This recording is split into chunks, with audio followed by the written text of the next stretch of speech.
website, you had to know the secret code, because, you know, I mean, there was no, it was just a long name, goldennyc.com/press club. So not a lot of people could remember that as a domain name. So they would inevitably just send each other these little secret emails saying, go to the site, go to the site.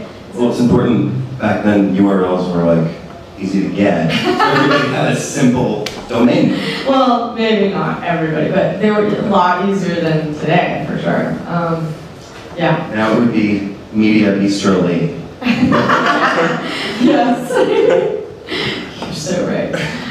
Even Media Bistro was quite long. I think back then even it was hard to get a good... No, by the time I was doing it, it was 1999, by the time I switched to Media Bistro. So anyway, I had this weird domain, and I started to realize maybe there's something going on here in the internet, because the job listings became really wildly popular. The traffic to the site was greater than any number of party guests I had on my list. So basically through word of mouth, it was starting to organically grow exponentially.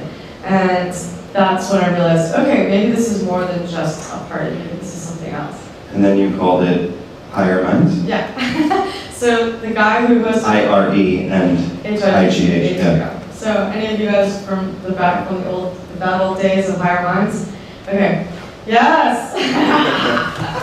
So it was, so I went from his domain to Higher Minds because I thought, okay, people are hiring people and we have a higher purpose, so it's a play on words, ha ha ha. So I bought that domain and I bought another domain, you know, I bought a bunch of domains around it.